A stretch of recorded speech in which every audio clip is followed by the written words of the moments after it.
it's like the email gets embedded sometimes on my Apple MacBook Air, and I can't get to the link.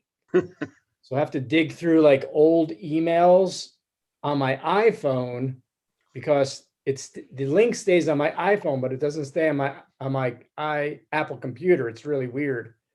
Yeah, and you're talking this Zoom link, right? Yeah, this Zoom link I couldn't get to on my emails off my Mac. Just for future, you should always be able to go to the Hillsborough website, the township website, and go to the calendar, and the link for this meeting should be there.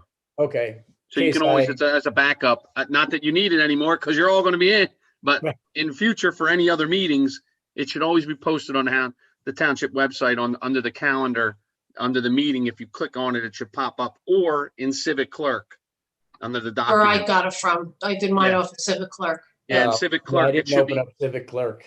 It should be under there under the agenda as well. That's a whole other issue. Yeah. That's another issue, right? That's a whole other story. Call Deborah. Deborah or Sarah, please.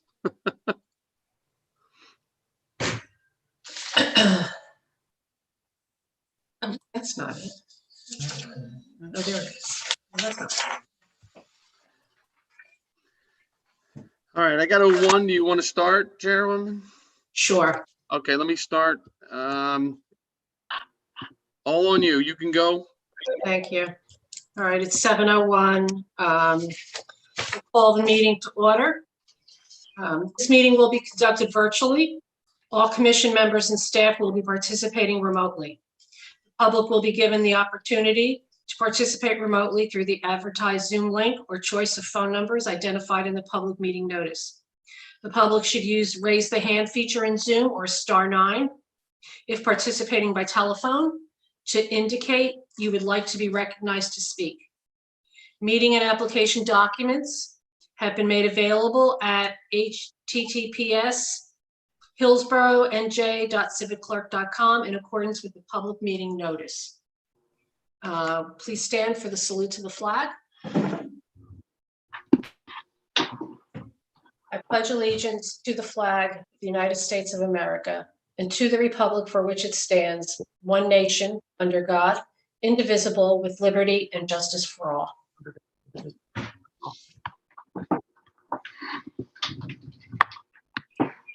This meeting has been duly advertised according to Section 5 of the Open Public Meetings Act, Chapter 231, Public Law 1975, the Sunshine Law.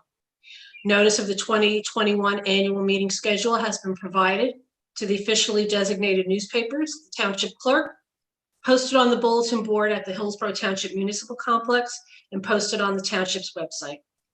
Additional notice has been provided to communicate that this meeting is being conducted in accordance with the Governor's executive orders and pursuant to Public Law 2020 C.11, which allows for meetings to be conducted electronically. The next item on the list is the oath of office. Louise Wilkins is not in attendance tonight, so we'll do the roll call. So Louise is not here. Joanne Bertolini is not here. Neil Julian. Here. Vice Chairman Mike Foley. Here. I am here. Thomas Almendinger. Here. Stephen Mastropolito. Here. Robert Britting. Here. Dr. Abrupta is not here. And Deputy Mayor Delcor is not here. And Fred Kinsler from the IT staff is our township staff tonight, who's doing the recordings. Thank you, Fred. Yes. Okay, we have to look at the minutes from the February 22nd meeting. If the members could review those. Oh, okay.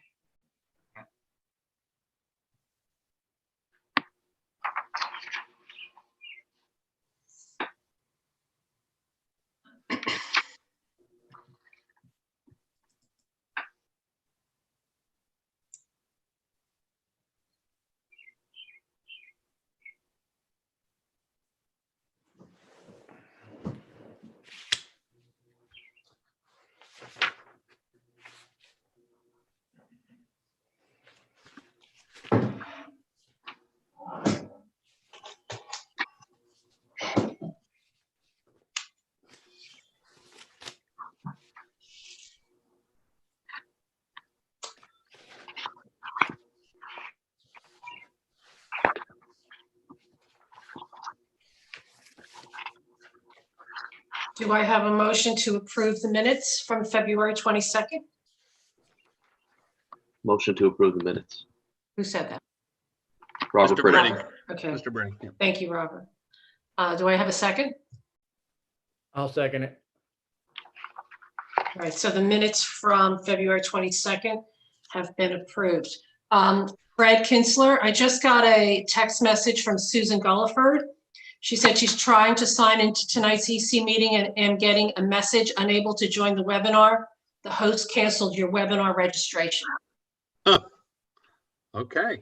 Well, I have not canceled our registration. If you want to text her back, tell her to try to come in on the phone number, maybe, Okay, or shut her computer, restart her computer, maybe. I obviously haven't blocked Susan. She's been at every meeting since we started this.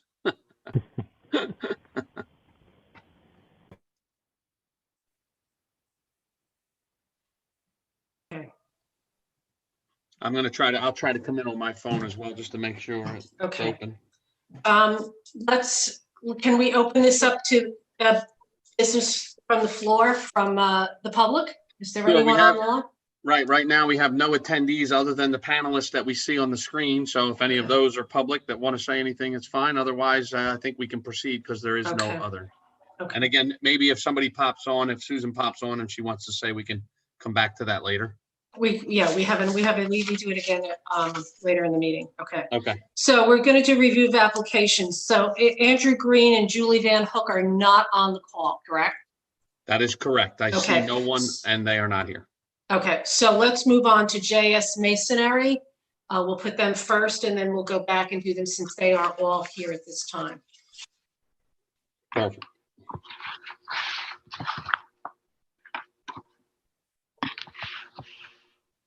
And who is going to be presenting for the applicant right at the beginning? Hello, Mr. this is Ingram, is Lisa Lively. I'm the attorney for the applicant JS Masonry. Okay, thank you, Lisa. Good evening. The proposal by the applicant that we're here for with JS Masonry is to actually enhance the property and keep it consistent with the industrial zone that it is in. They're going to be constructing a 1,200 square foot office / warehouse building for storage of masonry supplies. We're also constructing a paved area for the parking spaces that is consistent with the use and that we need to do in order to fulfill the application. It is important to note that the expected vehicle volume is minimal, as the same is essentially limited to the work hours where people are coming in, which are the general hours of operation of 7 to 4 p.m., with almost all of the work being performed off-site because of the nature of the business. So you just have very limited vehicles coming into the actual property, and then they leave. So as a result, there's going to be very limited traffic at the property. The enhancements that we are proposing are going to be conducive to the continued and future use of the property for industrial purposes in the zone. We do have both the representative for the applicant as well as our engineer, who's also a planner, Mr. Wayne Ingram here. And I can turn it directly over to Mr. Ingram to speak to the issues that may be of import to the commission, or if they have any specific questions, we can also proceed that way.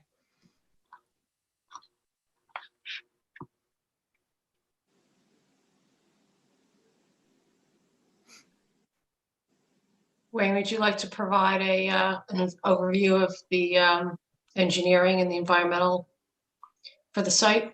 Sure. Thank you.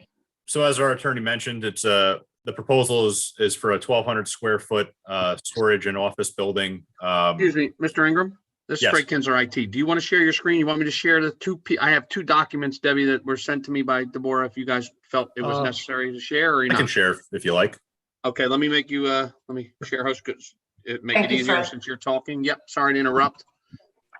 All right, Mr. Ingram, you should be able to share whatever you need to show them then. Thank you. Great. 1 second. All right. Can everyone see my screen? Perfect. Thank you. Thank you. So I'm just going to zoom in because it is a fairly small site. Mhm. So the property itself is 7,500 square feet. 1,200 square feet is the solid hatched building that you see. And then we have 2 stalls and parking stalls in the front of the property, 2 in the rear with a small loading dock and basically an 18-foot wide aisle into the back for 2-way traffic. The site currently has a wood fence surrounding the perimeter of the property. We have a drainage ditch off-site to the rear, which we investigated for wetlands and found it to just be an ordinary ditch with no wetlands or buffers on the subject site. It's a relatively flat piece of land. It was previously a wooded lot until it was cleared by the owners. So unfortunately, we don't have a firm count on the number of trees that were present on the property. But in their estimation, there were 8 trees of substantial diameter that would fall under the tree removal ordinance of the township. And that's ultimately what we would be looking to compensate for in accordance with the ordinance. We were not at this point proposing any stormwater management. It's about a 4,000 square foot of additional impervious surface proposed, which would be directed towards the street. Was below the threshold for a project to require. It isn't certainly not a major project with the lot itself wouldn't even allow us, if we fully paved it, to be considered a major project. The applicant had installed trees along the, make sure I got my directions correct. The southern property line, they put some 2.5-inch diameter maples. We'd be proposing to remove 5 of them. Realistically, we could probably just transplant them elsewhere on the site rather than, lose or just, destroy an otherwise healthy young tree. Install those. We were proposing to, I'll just shift over to our landscaping plan. We were proposing to install a red maple tree row to the rear of the site, provide some buffering there. 1 street tree with our, again, very minimal lot width. Other than some ornamental shrub plantings across the front of the property. No other environmentally restricted features, steep slopes, riparian zones, anything of that nature. It's again, a relatively small, property surrounded by other pre-developed sites. So that's essentially the application in a nutshell. I think our the biggest issue we need to work through is, what the tree compensation will be for the property. Thank you. Does anyone have any questions?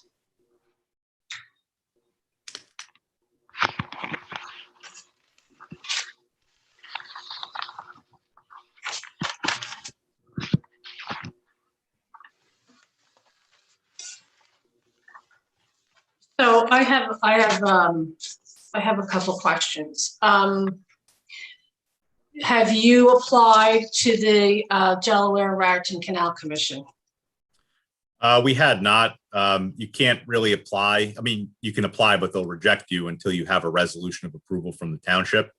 The project will be exempt because it's again can't physically become a major project that would be within their jurisdiction. So ultimately, it will be an exemption.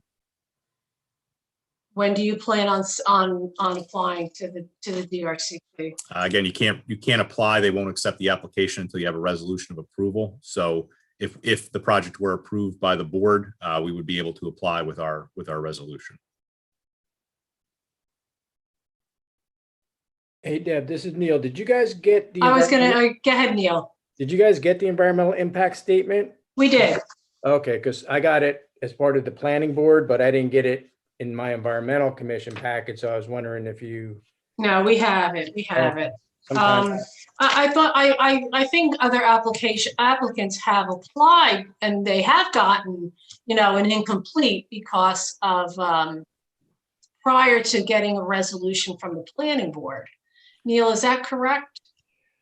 What's that, Deb? I'm For sorry. the DRCC, people have submitted applications to the DRCC prior to getting a resolution from the planning board. And then, they'll say the application is incomplete, but if you're exempt, you could certainly, I don't see any reason why you wouldn't be able to submit it now if you are exempt. Yeah, I could be I wrong. suppose we could submit no, an that- exemption because again, regardless of what we propose on the site, it would be below their thresholds. But that's definitely common practice. Yeah, we can do that. It's Yeah, you know, I think that needs to be done. I would feel better knowing that's done ahead of time. It's more common than uncommon, that's for sure. Yes, yeah. Usually we see those up front, and usually it'll say, it's incomplete. And then they have to go back, and we usually ask that we get the final report saying that it's been approved. But if it's exempt, I don't see any reason to wait. So that'll be one of our recommendations in our report to the planning board, okay?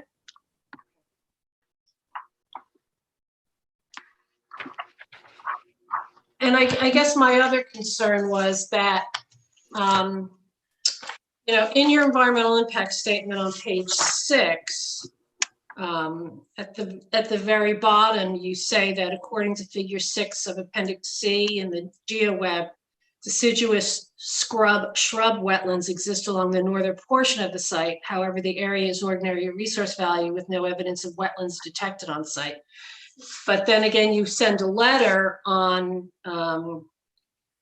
January 13th, signed by Matthew Poplin, saying that there's no wetlands or transition areas on the subject property. Now, when I look at GeoWeb, it does show a finger of wetlands I guess it's to the rear of the property, to the north of the property, I guess. I would say it's to the I'm west. a little unclear as to, what the wetland situation is on the property and the buffers. So along the western property line, you can see it in the topography. There's a Right. ditch located adjacent to the development on that property. And we did investigate it. We did find that to be a wetland ditch. That's what his field investigation determined and is what's in that letter. And a wetland ditch has 0 transition area. So the only thing regulated is the ditch itself, which falls outside the property. So regardless of what GeoWeb indicates, which is really just, for general information purposes from the DEP, it's not a field delineation. The letter that we provided from Matt Poppin, who is our wetlands expert, determined that none of those buffers come onto the subject property because it's, again, only the ditch itself that's regulated. Mike Foley?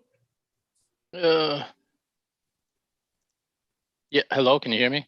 Yes. Yeah, we got you, Mike. So, yeah, you're absolutely right. GeoWeb is not by any means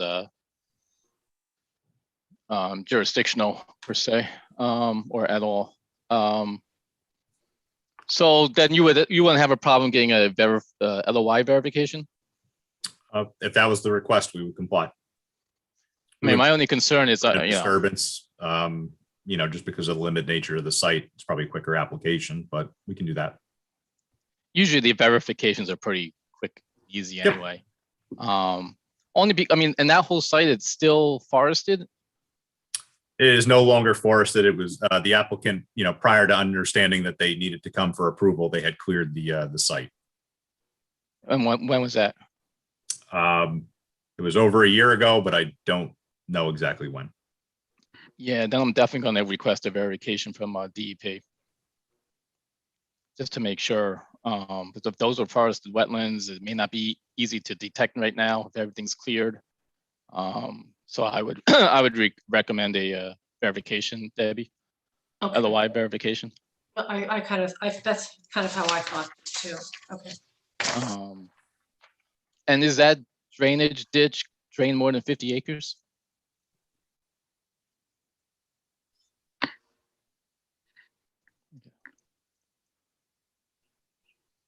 Can you hear me? Hello? I can hear you, I Mike. lost, Yep. I hear you. Okay, lost my reception there for a minute. no Wayne, problem. did you hear the question? Sorry, I did not. No, I lost my That's connection. okay. I'm having internet Thought it was problems just me. myself. It must be No. a full moon out there. Everybody's having internet Um, issues today. The IT guy's doing okay. Quiet.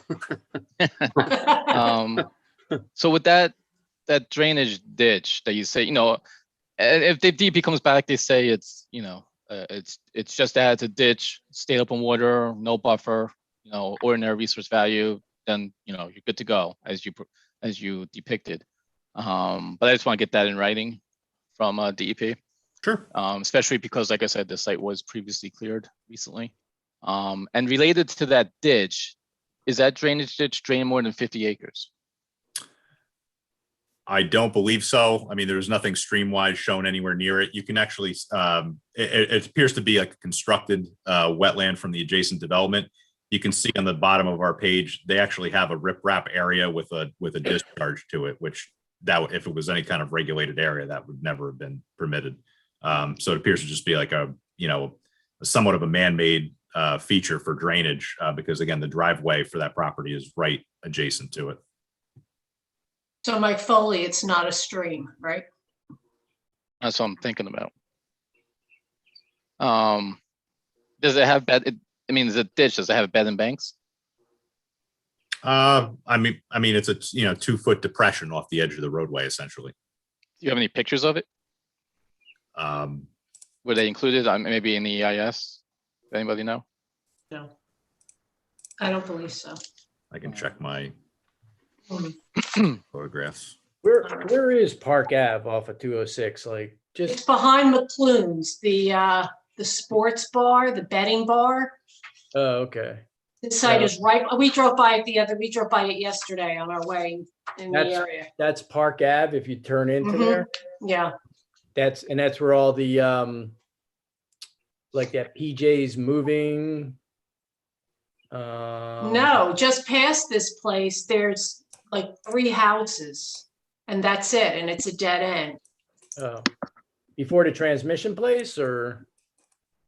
Oh, yeah. Yeah. Yeah. What's on the other side of Park Avenue? Like the Is summer. that It's the literally gas- right behind the. Is that the favorite- gas station? Yes. Is that the gas station? On the corner. There's a gas station right next to it, yeah. Right next to Yeah, them. right. It's ASU, a, like what it's called now. it's like a no-name gas station, right? Yeah. Okay. Yeah. Yeah, It used to be Okay. Loraz or? yes. Yeah. Laura's.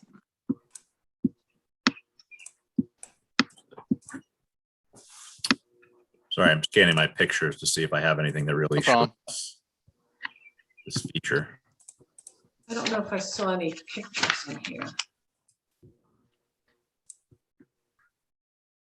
I'm just looking at like a USDA soil map. There's like a picture of the site. It's in the EIS. Yeah, That's as good a picture as I think I got. Debbie, here. this is Fred Kinzer. I'm gonna stop sharing his screen and then maybe this will Yeah. help maybe. okay. Let's see if Oh, this, okay. I'm Yes. just, Yeah, there you Okay. go. so okay. here's the K fuel you're talking about. Yes. And here's Park Avenue. I'm not sure which lot. If Mr. Ingham could tell me, I can zoom in on which one it is. It's right past the favorites parking lot there. Yeah, just go towards 206. Yep, that little wooded lot right there. Yep. Yeah, right past the Yeah. pavement, past the Yeah. parking lot. And this At the must be end. an old picture because the fence isn't there and it's fairly wooded. Yeah, Correct. just so everybody knows, I just pulled up Google Maps and did the satellite view so we could get a bearing. Okay. Yeah.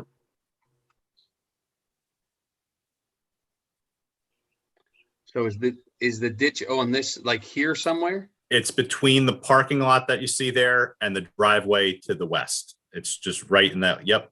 Right here. Oh, yeah. Yeah. See, I'm trying to zoom in, but it gets a little There it grainy, but I'm is, yeah. assuming right here, right? Yep.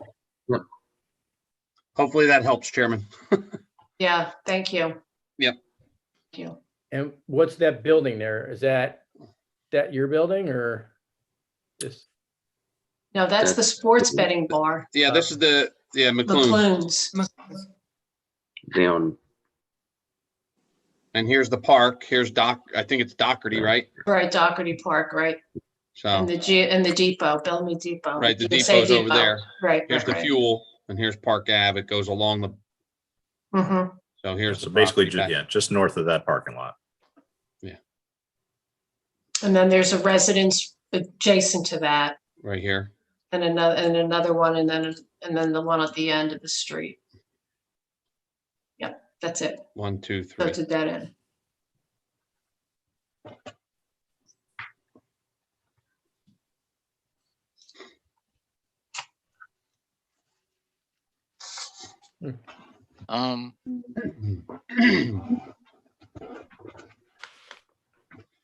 So, I mean, you know where I'm going with this. If it's more than 50 acres, then it's a regulated water course, right?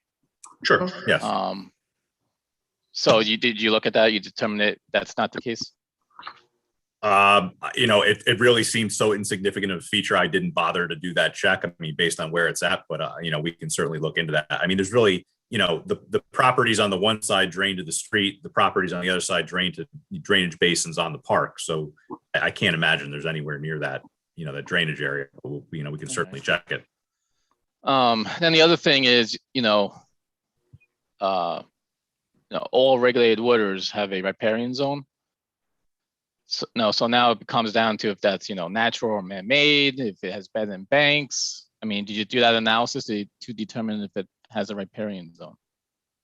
Or you just assume it did not? Because it doesn't show, it doesn't map as anything. There's no floodplains shown anywhere near it. It wasn't, no DEP maps, mapped it as anything, and we don't. Well, that's fine. But like we just learned, I mean, we can provide for the that. weather mapping, that DEP mapping's not, all knowing. Sure. So that works both ways. Yep. I mean, you can't say, well, for one resource that, well, the DEP map's not good, and then say for another resource, well, the DEP map doesn't show it, so it must not be there. You know what I'm saying? You got to go by what's in the field, regardless of what DEP mapping shows, right? Yep. So we will ask that you apply to the Delaware Canal, that you obtain a LOI verification, line verification from the DEP, that you look into whether it's a stream. That would be under both our ordinance and the state ordinance. And then if it drains more than 50 acres to regulated water, is there a riparian zone? So that whole thing needs to be looked at. And again, hopefully they're negative declaration statements, but the analysis has to be done. We can't just assume that it's one way or the other. You know what I'm saying? Right. It has to be correct. If it's not, then that's fine. Just document and prove the analysis. Right. Sure. We can provide a documentation on it, on the acre. Yeah. Yep. Do you have a date as to when you're going to the planning board? next week. What? Third. Are you serious? Yeah. Yep. So the way that this potentially could work or would work, is that pending a possible approval, that would all be indicated in the resolution that, you'd have to adhere to, all recommendations of the Environmental Commission, blah, blah, blah. Okay. So if, because it's a week away, you're not going to be able to get all. It's not this Thursday, it's next Thursday. Next Correct. Thursday. Yeah. Exactly. Okay. So if we needed to, that certainly could be, Condition of approval. that is, exactly, Yeah. exactly. That would be fine. Okay. Okay. What are you going to be storing? What are they going to be storing on site? Masonry supplies.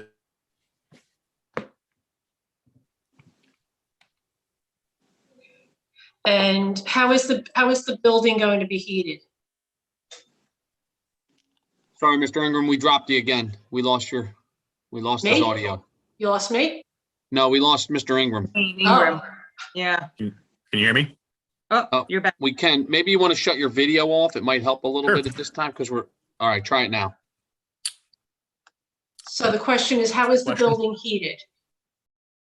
I don't think they've done the full, design. Or how will the heat, is there gas on that street, or is it gonna be oil heated or electric? I can't imagine it'd be electric. I don't see any gas services that we were identifying as part of a mark out. So I'm assuming electric. Okay, well, we'll ask that question. Will there be any outside storage, or is the paved area strictly for parking and driveways? Correct. Parking and driveways, the building will be the storage. Okay. So there'll be no outside storage? No. Okay.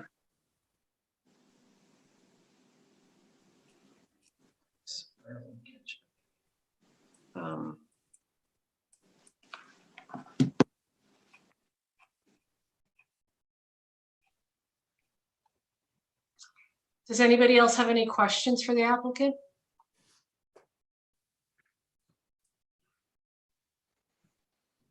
Yeah, Debbie, I'm still trying to figure out what's going on with the tree mitigation.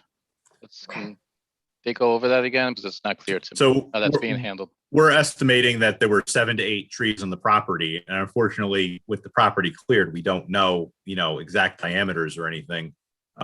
We're proposing, and again, that's like if we take the conservative estimate of 8, substantial trees, we're based on the calculation, it looks like we're looking at a 16 tree replacement. 5 would be accommodated on site. The rest would be provided to a tree fund. That's what we're going to propose because, again, unfortunately, we can't, tell you what the diameters were. But, when you look at the aerials, primarily it was a lot of scrubbier vegetation, not, trees of, a very large diameter. So, that's all we can propose because we don't know the exact diameters. But, we're basically, subject to whatever the board, decides if they think that's sufficient or not. Well, off the bat, that sounds way low to me. I'm looking at an aerial too. I understand a lot of it may have been scrub shrub, but looking at this aerial, a lot of it looks to be trees as well. I don't think you can really say that it was mostly scrub shrub. Unless you have some. All we're going off of is what the owner, says that he cleared from the lot, and in terms of substantial trees, not, by that we mean, the 6 inches or greater that are regulated by the ordinance. That's his best, estimate of what he removed in terms of large trees from the site. So Debbie and Neil, how do we handle when the site is cleared without authorization? Neil, how do you deal with that at the planning board level? I mean, the first thing that popped into my head is that I would ask our attorney. And secondly, I would ask, our planner. So I could certainly do that. Next Thursday, I could ask our attorney, Eric Bernstein, to, chime in terms of his opinion, because to me, it almost does sound like a, either a legal or a planning issue. I don't really know. Right. Okay. But I would ask for, advice from either of them. I Okay. think Maskey in his memo even said that he thought the tree mitigation was insufficient. And we're not trying to be objectionable to whatever's requested. We just, this is kind of an unfortunate situation we're in where we don't know. So, we're not trying to avoid our requirements. So really just looking for guidance and feedback from the board as to where they want to go with it. Okay. We I mean, we will do what Neil said and defer to the planning board, the attorney, and to the township planner. You're not planning on any trees on the boundary between you and the dwelling is that to the north of you? Correct. I mean, we the lot has a very minimal width, and to provide, that's why we were only providing a minimum 18-foot wide driveway to the rear, which only allows us to have a 3-foot area between the the property line and the driveway. we were trying to keep a 5-foot setback off of the, the adjacent, property on the other side, which has the building. It doesn't really provide a sufficient space to really plant anything that's going to, do very well, or, leave sufficient room for, snow removal or things like that. Plus it would be inside, and immediately adjacent to the fence. So it Fence didn't is staying. seem to be beneficial, but again, we're not opposed to adding additional. There just isn't really any room to do it. Mr. Ingram, is the fence going to stay? Yes. Yes, okay. Can you remind me, where is the entrance? Is the entrance in the parking lot? Is that next, what side of the building is that on? Remind me. Mr. Ingram, if you want to share your screen again, feel free. Sure. So the entrance is on the north end of the site on Park. It's only a 50-foot wide lot. So, with an 18-foot wide driveway, the building being 21 feet to the property line, we were trying to keep more distance from the building, which would be more visible to that residential neighbor, but the building on the opposite side to provide more distance. But that only left a 3-foot, vegetated area between the fence and the driveway. We weren't proposing curbing, basically just because, around the perimeter of such a minimally used site, all it was going to do would be, make changes to drainage patterns on a really limited site and then add more impervious surface that we didn't feel we needed. So again, our concern is, what can we really get to grow in a 3-foot wide area that, is going to provide any, buffering potential. I think the fence is really the best thing that we're going to get in that area. So you're not proposing any curbing on the edges of the pavement? So Correct. that's going to just sheet flow off of there? Correct. And where is that going to go to? Basically, the rear of the property drains to the ditch that's off site, and the front will go out to Park Avenue. So basically a split. Nothing's going to be directed towards the neighbor. We're basically going to have a high point in the driveway that sends some of the water to the back, some of the water to the front. And just to answer the earlier question, I just checked the drainage areas based on the USGS topography. Realistically, we're looking at about 5 to 6 acres of drainage area.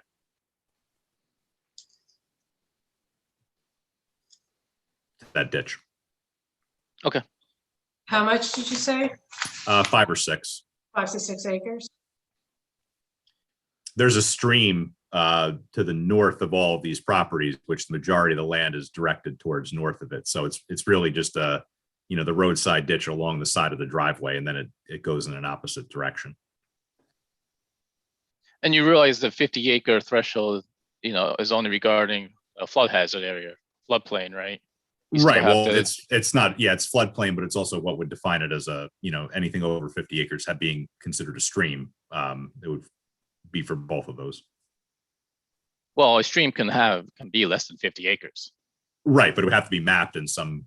It's not on Vermeule maps. It's not on soil surveys. It's not on USGS maps. There'd be nothing to classify it as a regulated water course.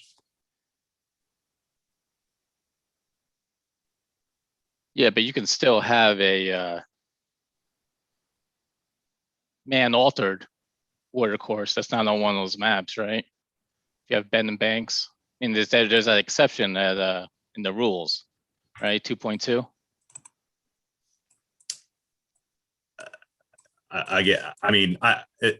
Is the request that we get some sort of verification that it's not a stream, because there's nothing to even indicate in any way there would be a stream. It doesn't even map, as even a channelized area on historic maps.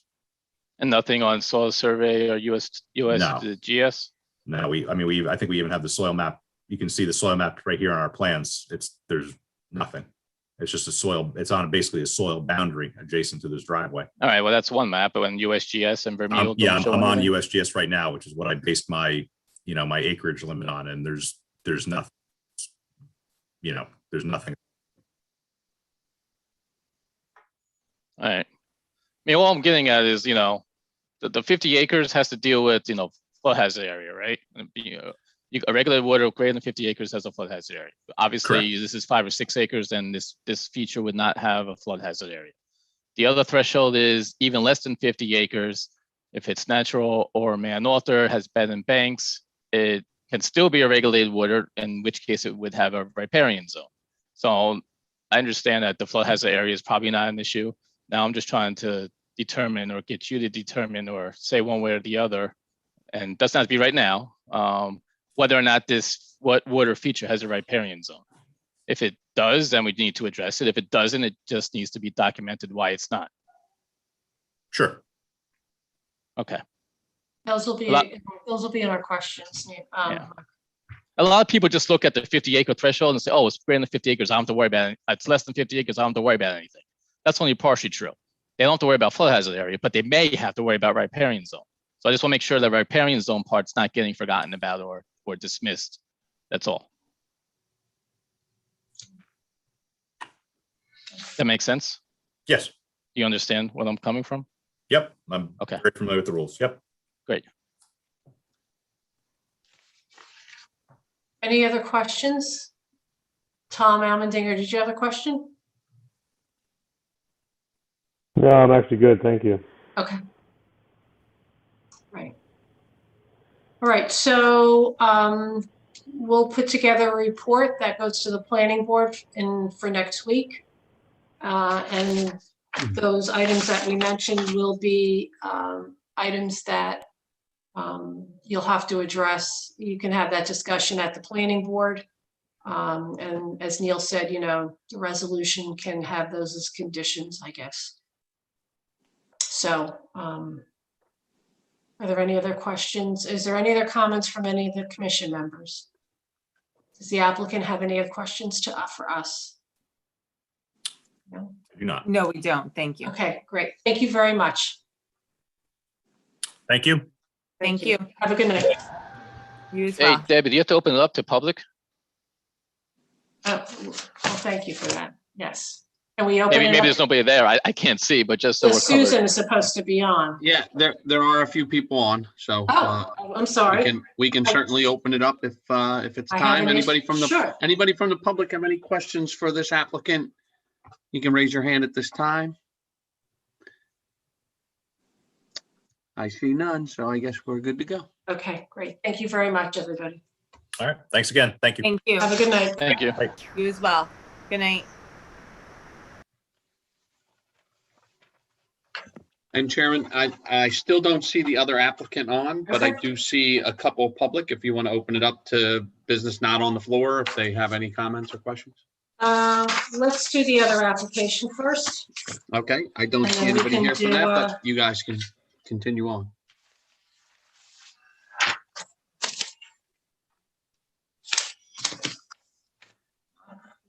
I do have a couple documents that the board sent me that I assume are specific clerk, if you want to go through the application that way, I don't know. Everybody should, there wasn't a lot for this one. So this is the, my next page. I apologize for all the shuffling of the papers here. This is the Andrew Green and Julie Van Hook application. So this is a property on Valley Road.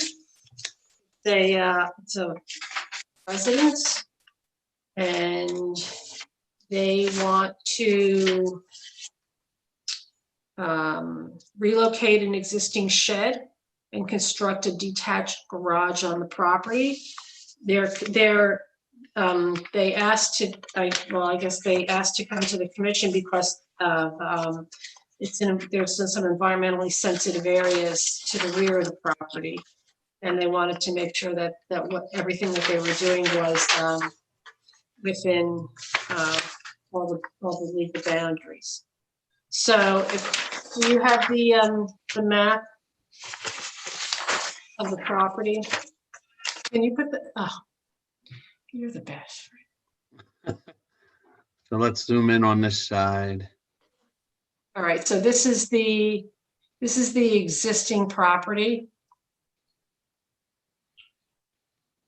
I think it's an acre Let me see. property, right?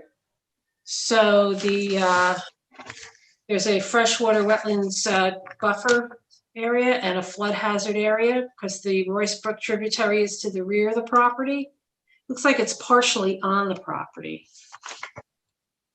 Let's go Royce back. Brook, the tributary. I Here's the don't know where their property line ends on there. I'm assuming it's up here at this. That's where what my- I thought. The So hand this- is. Yeah, yeah. So the Royce Brook tributary is actually on the property. So that's their flood hazard area and that's their freshwater wetlands transition area. So everything that they're planning on doing is below that.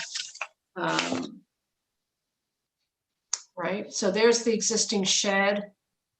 And they are 50 feet from the property line. So do you have that other map? There we go. There it is. Thank you. So there's the garage and the shed that they're going to be relocating. So it's out of that area completely. Not really in that area, but they are asking for a variance because that shed's going to be 4 feet off the property line when it's supposed to be 15 feet off the property line because the shed has to So they're be. moving it, Yes, that's what they're it moving it says. to that little small spot, Debbie? That's what it says. Yes, they're moving it closer to the property line. I guess the regulation is that a shed has to be 1.5 times the height off of the property line. So I guess it's a 10-foot shed, so it has to be 15 feet from the property line. So that's the variance that they're going for. This is a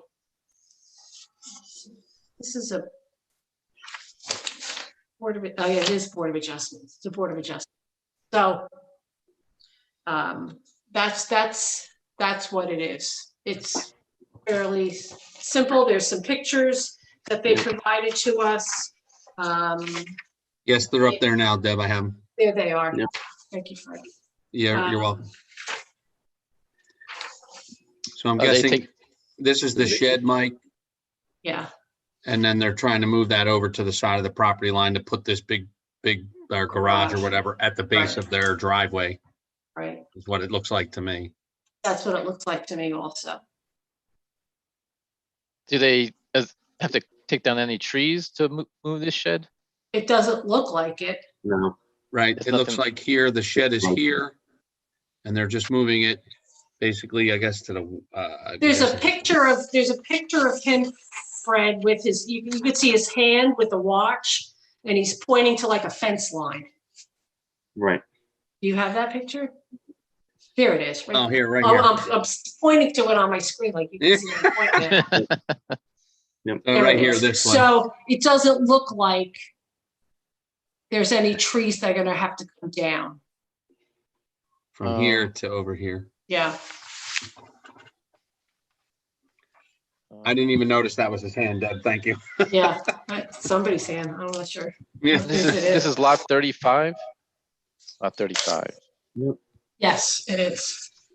Yes. So what's on the Mhm. next lot? It's another resident, it looks like, I think. Yeah. Probably. Yeah, if you go on, I just jumped over to Zillow and just to look at it. Perspective. It's another residence next door. And they're lucky that guy next door is historic. I mean, the only thing we could ask is that they put in some type of, trees. It's only 4 feet though, to buffer it from the neighbors. So, but I couldn't think of anything else that, I mean, they're not over their allowable on their impervious. They're allowed 11,000 square feet. They're only at 7,000. So, So I guess this upper picture is a good view. Here's the shed where the Yeah. car is, and they're Yeah. moving it from there over to where the hand is now, over this, Mhm. right. and putting the bigger building right here hmm is how I interpret it. Right. It looks like it's going on an already paved area. so Right, it's this already- paved driveway. Right. And is that shed by the fence line, is that all grass it looks like mostly Yeah, over there? Is Yeah. that what you're saying? hmm Yeah. Yeah. I think I Sorry, saw I in was- here that they're gonna put it on this, right here, it says relocated shed on 12 Yeah, that's by what Debbie was saying. 16 gravel gravel pad. pad. That's what you usually do with the shed. They usually put it up Yep. on, gravel underneath it. Anything over 100, between 100 and 200 square feet has to be on some bed. Mhm.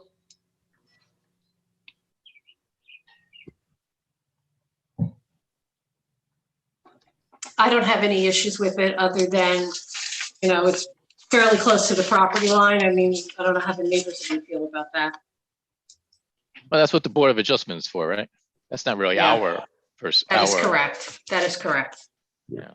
So does anybody have any issues with this application? Not one bit. I do not. No?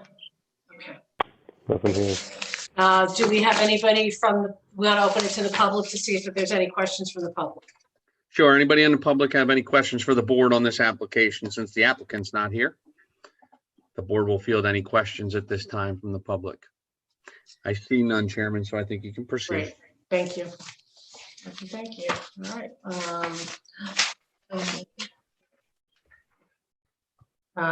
That's not it.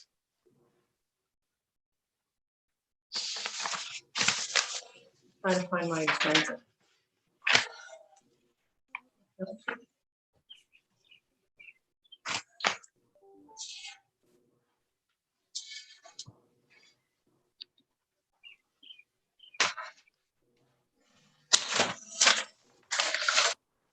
While I have a moment here, I can't find my agenda. I can put it up for you. I paper clip. I have it. Thank you. I paper clipped it with the stuff with the other applications. Okay. Do we have any consideration of old business? Oh, David Coyce on the phone on the call? Yes, he is. He is here now. Okay. So I don't know if do you want to go back to open it up to the public for new business, just in case, since we know Susan. I don't know, Susan, if you had any questions or. Let's rearrange the schedule. So let's open it to the public and see if there's any comments or questions that they have, and then Sure. we will And then we'll go. move on to David. All right. So anybody from the public who has any business that's not on the agenda that you missed earlier, if you had problems getting on. I see. Oh, okay. So we do have a hand. Again, please state your name and address for the record, spelling your last name, please. Miss Francisco, are you there? Yes, can you hear me? Yes, we can. Can you Okay. please state your name and address for the record, please? Sure, my name is Kelly Francisco, Francisco. My address is 653 Amwell Road. Thank you.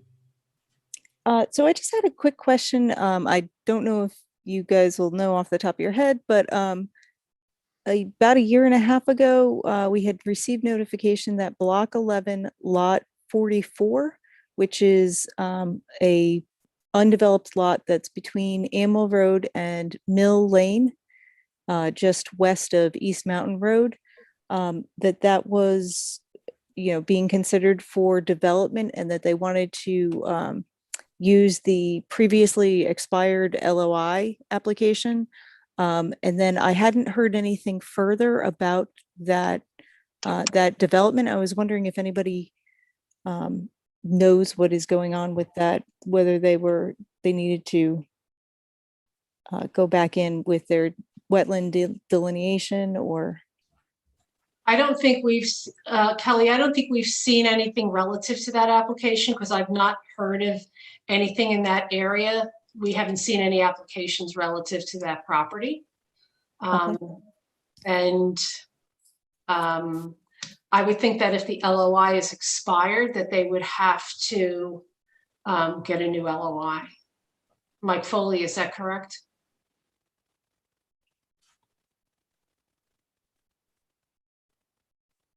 Mike, there you go. Yeah. Generally speaking, if it's expired, I think it's good for 5 years. Then you need a new one. However, there was, with the whole pandemic and everything, and even before then, there was a LOIs and different approvals were gaining automatic extensions. So if it met one of those exemptions, then it would have been automatically extended. Otherwise, it would need to get a new, it would have to apply for an extension. So one way or the other, they are going to have they are going to need a valid LOI. Okay. All right, thank you. There's just some nuances with the law right now. Have you been over to the planning office to see what the plan is for that property? I have not, so when we first received the letters, I did go over there and, look through the paperwork. My concern was that there are wetlands back there. There are, spring peepers and salamanders all over the place around here. So they were trying to use a wetland delineation that was from the 1980s. And I just felt as though it probably needed to be redone, Right. just based on some of the changes in definitions and everything that had happened in 30, 40 years. Where does Amwell and Mill Lane meet up? They do not. So the property is between Amwell and Mill, but the other boundary, the easternmost boundary, would be East Mountain Road. Is it on the side with the cemetery or across the street? No, it's on the side with the cemetery. It's on the side with the cemetery. But Right on the corner? It would be just west of East Mountain Road. So Okay. there's a little utility right where Oh, the yes, tributary yes, to the yes. Royce Brook. Yeah, so it's the property is to the west of that. Basically Past between, that bunker that has that pump station. exactly. Okay, I got it. Thank you. Okay. Yeah, if I was assuming the LOI was done within the past 10 to 15 years. I mean, if it's going back to 1985, then unless there's some legal loophole I'm not aware of, they're going to need a new delineation. But we Or don't at have least- but we haven't seen anything relative Yeah. to that site, so. Yeah. There's I mean, nothing generally speaking, if a hypothetical project comes to, that I'm looking at, and their last wetland delineation is from 1985, hypothetically, I would request that a new one be done. Doesn't, Okay. But that's all I can say to that. Yeah, I mean, so I know the comment period for this was back in October of 2019 or November of 2019. And then of course, pandemic. So I just hadn't heard anything since. And I was curious if you guys had been notified of not. anything. We Okay. have not seen anything relative to that site, not that I can remember. Okay, thank you. Okay, thank you Thank very you, much. Kelly. All right, we have another Ms. Gulliford. I'm glad you could make it. Could you please state your name and address for the record, please? Susan Gulliford, Hunt Club Road. I'll be talking to you tomorrow, Fred. Thank you. My techie will be talking to you. Well, I want to be on the TC meeting tomorrow. Okay. I had somebody send me a question about the Environmental Commission. They said, as much as I can tell, they said the tree committee or board or commission that we used to have, I don't know if they were involved in tree mitigation or placement of trees. And they asked, since we don't have that board anymore, is that now the Environmental Commission or somewhere else? Relative to what? I'm not sure what the rest of the question, that's all they sent me. And I remembered that they had closed or removed or something, one of the commissions or committees, I'm sorry, and I didn't know what had happened. I don't know if they're trying to find out how you get trees, how you check to see how much money's in tree mitigation or where they were going with it. That's nothing that we do. I don't know whether that would be through the planning office or through Public Works. I don't know it's not us. Okay, she just said she thought it was the group that Chris Abrupta was on, so I thought of you guys. Okay, I'll check. Yeah, but he's on sustainability also. Oh, okay. I'll check tomorrow then with zoning and planning. Check with them and see. Yeah. Yeah, they like seeing me as much as you do. Thank you. Thank you. Thanks, Thank you, Susan. Susan. All right. All right, that's it, other than Mr. Coy's, and I assume he's raising his hand to do his presentation, so. All right. Well, Hi, David. let me let him in.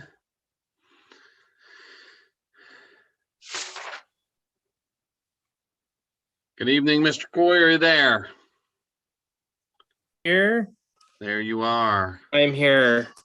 I'm Hello, going good to- evening. How you doing? It's been a while. Hi, David. Familiar faces. Hi, Robert. How you doing? Hey, Debbie. Yeah, so wow, presentation. That makes this sound kind of fancy.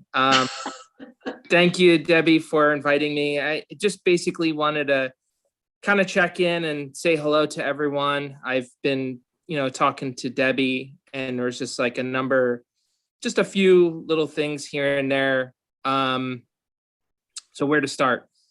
So the Environmental Commission, by the way, in case anyone's been keeping track, this commission is 49 years old, and next year you're actually going to be celebrating your 50th anniversary, which is pretty darn cool. So for those of you who don't know who I am, I'm David Coyce. I'm a licensed professional planner. I am the business advocate, sustainability director, and deputy zoning officer for the town. I've been working for the town for close to 10 years. And I had originally started in the planning and zoning department before being promoted and moving over to focusing on economic development. And I took sustainability with me, or Anthony made me take sustainability with me to kind of form a newer type of department there. So as everyone knows, there's a lot of things that we have in common, the two groups, the Environmental Commission and sustainability. And it's really nice to see some overlap with the members, which is really wonderful. And I know that this group has been extremely busy with reviewing and doing a lot of applications. And I know there's some really amazing talent in this group. So I wanted to check in and kind of, see if there's any interest to occasionally tag team on different initiatives, or if it might be a little bit more interesting to the EC to kind of get involved in some of the sustainability things that we're trying to do as well. I don't know if everyone got the memo or you discussed this already, but the town is trying to get a number of the boards and commissions together for the Family Fun Day in June. I don't know, did anyone get that email? No. Okay, so I will send you something. So my understanding is every single board and commission got invited to participate in that. And that's the day that the fireworks are going to be done. And this year is a little bit different because we're trying to incorporate the 250th anniversary in that. So there's a little bit of a different theme as compared to past years. So this year it's not, just the music festival. It's not just the fireworks. There's going to be some music, but it's mostly the fireworks. And there's going to be a community element to it where the township is showcasing a number of its boards and commissions. And What day is that, David? I will have to send that to you. I believe it's, I want to say June 25th, but as soon So as it's the end of the, it must be June 26th, I believe. 26th is a Saturday, right? Yeah, it must be that because it's usually the Saturday. Yeah. Mhm.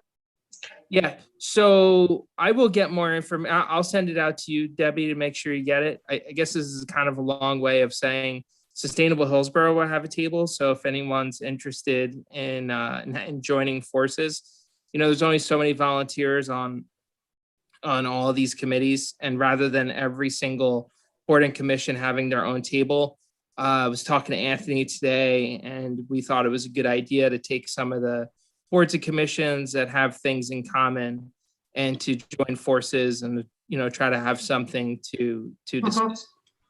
The other thing that I wanted to talk to this group about is your natural resource inventory is, I believe, 10 years old, or maybe just a little bit more. And so you might be asking yourself, okay, so what does that mean? So for the sustainability efforts, I'm in charge of keeping track that we're getting all of the points that we can be getting for the town. And that's actually one of the actions through Sustainable Jersey. We actually get 20 points for that action. And so my understanding is next year, we're actually going to be losing credit for that action unless it gets updated. Now, I'm not just contacting you because of we have to get points. I also wanted to talk to you about, okay, that NRI is getting pretty old now. we should probably start putting into place some kind of strategy for updating it. Part of what my office does is trying to identify grants, trying to find opportunities, things like that. I wanted to start the dialogue now so that we're in as good of a position as we can be. And also, because I'm a licensed professional planner, there are some things that I could, that I could help out as well with this group. And for this group to start to think about, well, how involved does the EC want to be in it? In the past 10 or 11 years ago, the township received a grant and actually hired a consultant, and the consultant came in and had done the NRI. Other towns do it differently. Sometimes the EC is taking on different components of it, and then maybe they might phase in a consultant or whatever they might do. So I know a lot of the data is public. I think part of it's kind of like starting to look through and trying to see, and then we might have some things that we could start to do in-house, but mostly for the sake of it being helpful to the EC and for the really important work that you do, is to have a document like that is helping you with the different applications and the long-term mission of what the Environmental Commission does. So I mostly kind of wanted to come on, say hello, kind of reintroduce myself. It's been a really long time, and to try to see, hey, maybe there's some things that we could do to work together that you're interested in. And I just would love to be a resource and help you out where I can. Great. Thank you, David. What aspects of an NRI could we help with? What can we do? I think the first thing is just to start to kind of go through it.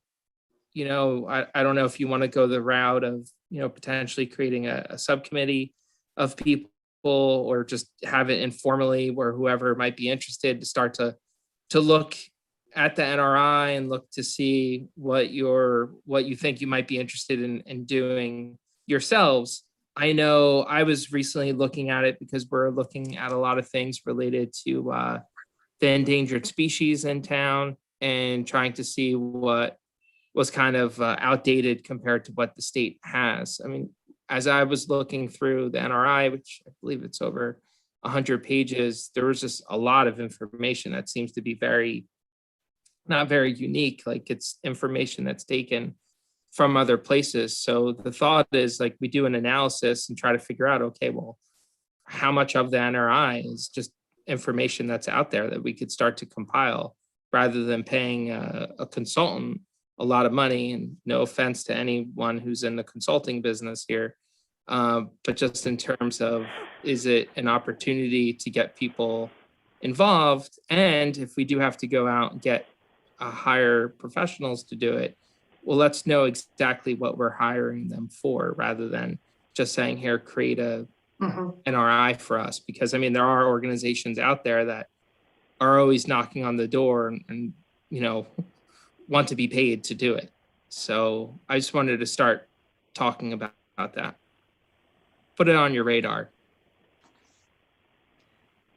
We will talk about that. I think that's something that we can probably get involved with. Hopefully the applications are slowing down a little bit.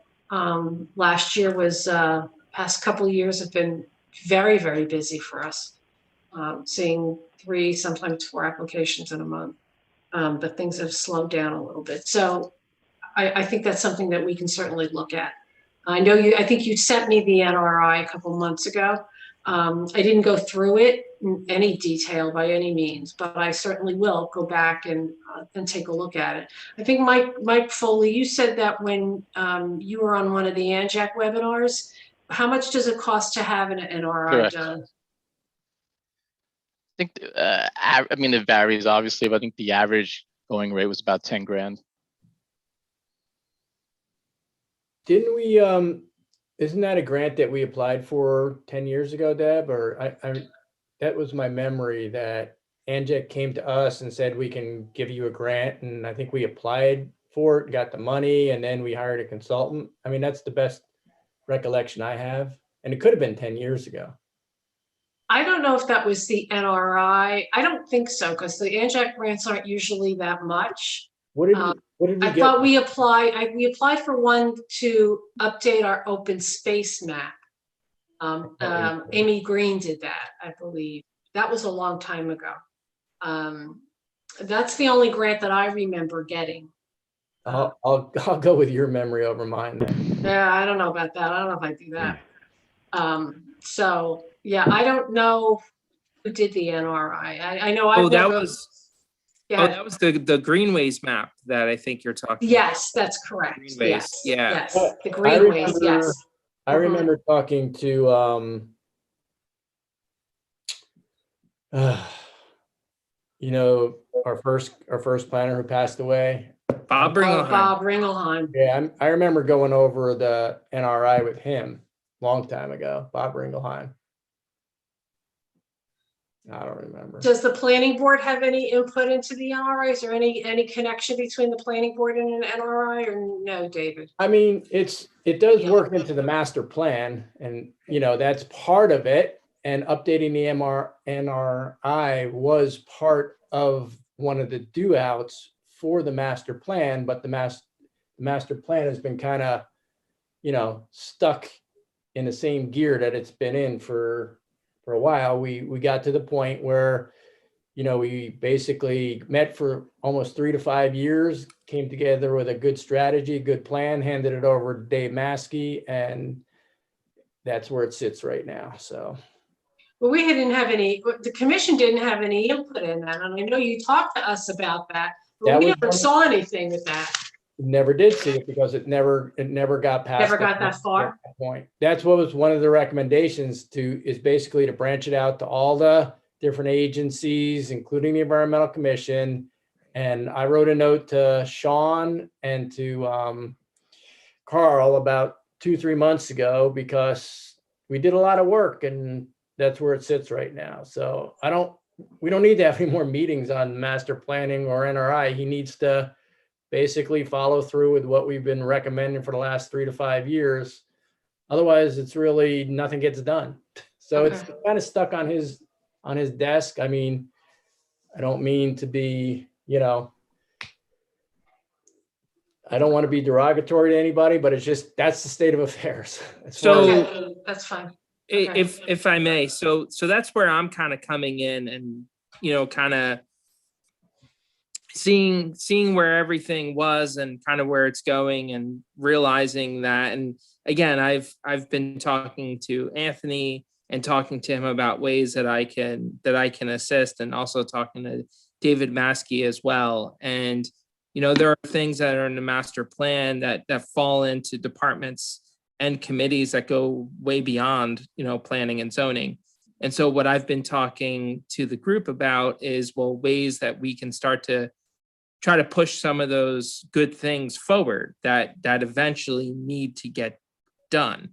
And there's only so much time that everyone has. Execute the plan. It's all been done. All the work's been done. You know, we talked about it. Right. We came up with plans. We got to the point where, you know, exhaustive meetings and, you know, go around in circles. And then people get to the point where if it doesn't move forward, then it just dies on the vine. And it's kind of where we are right now with the master plan, which the NRI is part of. Well, right. So my understanding is what was written in the master plan re-exam was, I think, I'm not going to do it justice saying this from my memory, but my understanding is it was identifying that the NRI would, you know, need to get updated at some point. So what I've been doing is kind of looking at the master plan re-exam and looking at the things that might fall under areas that I work under and the groups that I work with, you know, from the EBDC with economic and business development to sustainability, and trying to look at some of these other groups. And there's some things that I also do with the ag committee, as well as I work on farmland preservation for the town as well. So the thought is kind of reaching out and trying to see if we can get, or how I can assist with starting to move a couple of these things forward.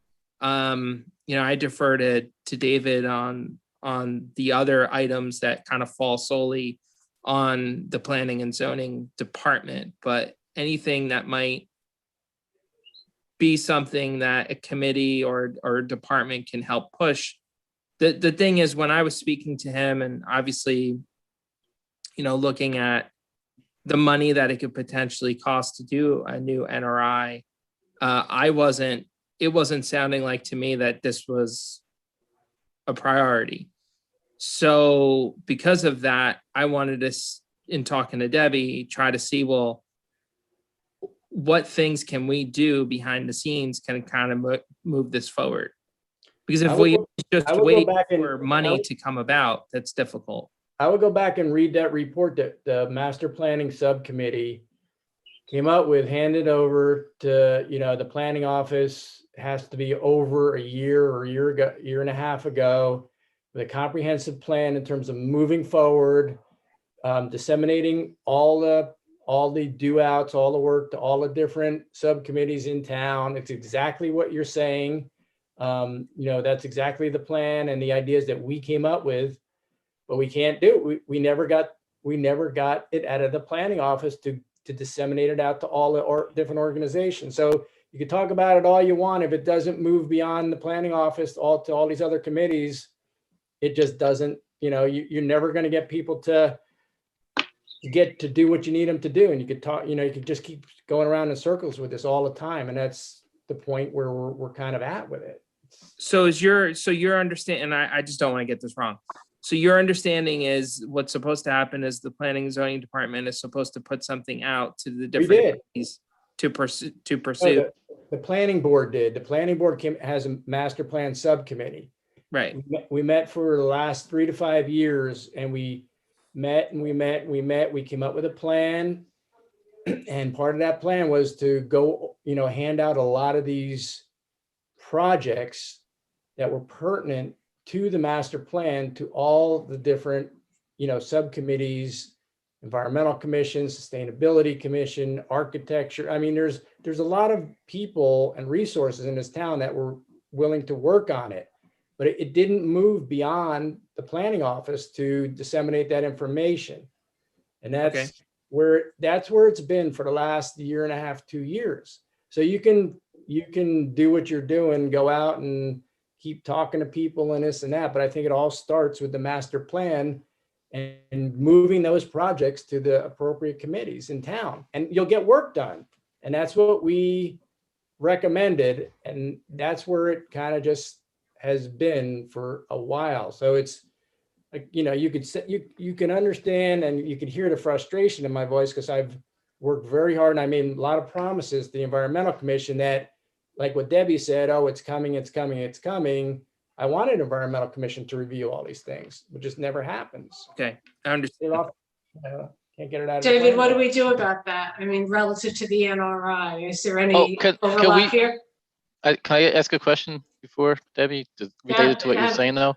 But I think what we want to focus on, you know, everything that Neil said is very important and makes a lot of sense. But the NRI itself is a separate entity from the master plan, right? I mean, the master plan recommends and recognizes the NRI component of that master plan. But again, correct me if I'm wrong, but I believe the NRI itself is the responsibility of the Environmental Commission to update every 10 years. So to David's point, I think that's something that we, as the EC, with David's help, with whoever's help, can address that checklist item separately from the master plan and move forward and to do what we need to do to update the NRI itself. Do you agree? I mean, that's how I'm looking at it. You could be right, Mike. But I know it was a component of just keep them both separate. Yeah. Yeah, right. I agree with you, Mike. I think it's two separate issues, and I think that, you know, if we can address the NRI, that is one less thing in the master plan that has to be addressed, because we can get that part done. Am I correct in that? I think so. Yeah. And there's a lot of talent on this commission relative to I have to go back and look at the NRI to see what the components are. There's a lot of talent in this commission right now for people that could take sections of it and address certain things. And that all sounds good in theory, Debbie. And I don't want to contradict the chair, but I've looked through our old NRI. I've looked through some other NRIs that have been done more recently through the ANJAC webinars I attended, focusing on NRI updates. And yes, the world's a lot more digital and connected and available and accessible now. But by that same token, things get more complicated now as well. I mean, when I look through some of these updated NRIs that, granted, people are paying consultants to do, but they are thorough. They're very time consuming. Oh, I'm sure they are. So, I mean, my personal preference is, I'll tell you right now, I don't have the bandwidth to even venture on taking a section of an NRI, as much as I would love to. And I kind of deal with this stuff That's in fine. work every No, day. that's a very honest answer. Thank you. But, you know, and I don't expect anybody else to, I mean, I barely have enough time for this commission. So, and I'm sure everybody else is busy too. And, you know, depending on where we are in our lives, whatever. I mean, my first thought or preference would be to work with David or, you know, or Dave Maskey or even Neil through the planning board, and how we get a grant to have somebody do this, because it's a lot of work. It's easier to say, oh, we could each take a section and pull stuff off the internet. But if you want it to be useful and comprehensive and meaningful, it does take some coordination and effort and work. So David, I think getting a grant would be like. It might make a lot more sense if we were reviewers. Right. Versus That would be actually my authors. second Right. thought. Yeah. Exactly. Because we all have a lot of information my about the township. We all know a lot about the so township. So we can verify a lot of it. Sure. So my first suggestion is basically analyzing and looking at it and trying to see, well, what do you currently think of your current NRI, and what would you Not good. like it? Right, exactly. Kind of boilerplate, isn't it? So what would you like? I was it embarrassed. to be? Yes. And I think part of it is actually making sure that we're part of the selection of who's actually doing it. Because we do know, I mean, a lot of us are in the field where we know that reputable people are. Yep. I don't know who this person that did it in November of 2010 even is, but it is not great. Yeah, Chris Abrupta explained to me it was more of, unfortunately, because it was part of a grant, not to say that this is always the case, but it was a boilerplate. It was a boilerplate RI, basically, like bare minimum, bare bones for that time period. Yeah. So, I mean, my first thought was, you know, certainly not trying to say that everyone has to take on their own section and do it, but I think analyzing it and trying to be like, okay, well, what parts of this could possibly be done in-house? And when I say in-house, not just you folks, but, you know, we have some very talented people at the building. What parts of it do we ultimately need a consultant to do? Are there interns? Are there planning interns that do GIS that we could get from Blaustein School? I went to Blaustein. I have connections there.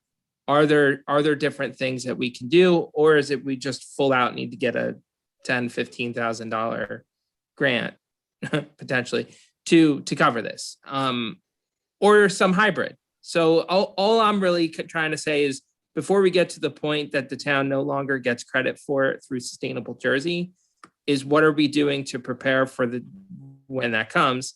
And it's not just about points, but I would think everyone here would agree that you want it to be a document, a living, breathing document that is helpful to what you're doing, which I don't think the current one is living up to be honest with you. So if anything, reviewing it, or if a certain group or whoever might be interested, you know, perhaps it's just, and for those of you who kind of see what the new NRIs are starting to look like, it would be helpful for staff to get a sense of what it is that you might be looking for. And then I'm out there along with some of my colleagues, and we could try to see if we could find some grants and report back to you and try to help you however we can. when I spoke to David Maskey about this, I said, listen, I understand you have a number of things from the master plan re-exam that you have to do. There's affordable housing. There's a lot of different, a lot of management of different priorities. I said, well, listen, are you okay if I reach out to them and talk to them and see what we could possibly do? Because this does connect to sustainability and to our certification. So can I help? And he gave me the green light to help. And I had also spoken to Anthony, our township administrator, who is directly it's who I report to, by the way, just for those of you who might not be familiar with the structure. Anthony who? I'm sorry. I got Anthony Ferreira. He's the township administrator. Yeah, our township administrator. I report directly to him. So, and I got the green light from both of them to talk to everyone tonight and to try to see what we can do. And not just about the NRI, but are there other things that we can do? You know, there might be things that you have questions about that, you know, perhaps you might not know some of the initiatives that we're working on that go and actually support the mission that you do. And some of it has been identified in the NRI, different things that the town can do on education and outreach and things like that. So I know the sustainable group was created separately from the EC, and in some towns, the EC is the green team, but in Hillsborough, it's not. But they don't mind if we work together, the people I report to. So wanted to try to see what we can do together. I think we should be working together. I mean, it's a common goal. You know, we've talked about having a joint meeting, sustainability and the EC, and that really never came to pass. Is there some way we could get a model NRI template Actually, Debbie, from Anjac? Yeah, actually, I do have some. Okay. So I was just going to say, either I have the links. I think I have one or two actual files, like full files, but I also have some links and some consultant names that did those NRIs, one of which was Amy Green. And, you know, they tend to be a little more pricey. They are very good, but they tend to be a little bit more pricey. I work with them in the professional level. Did she retire, Amy Green? Yes, she did. I think now technically they're called something else. They were, she sold to a forestry company.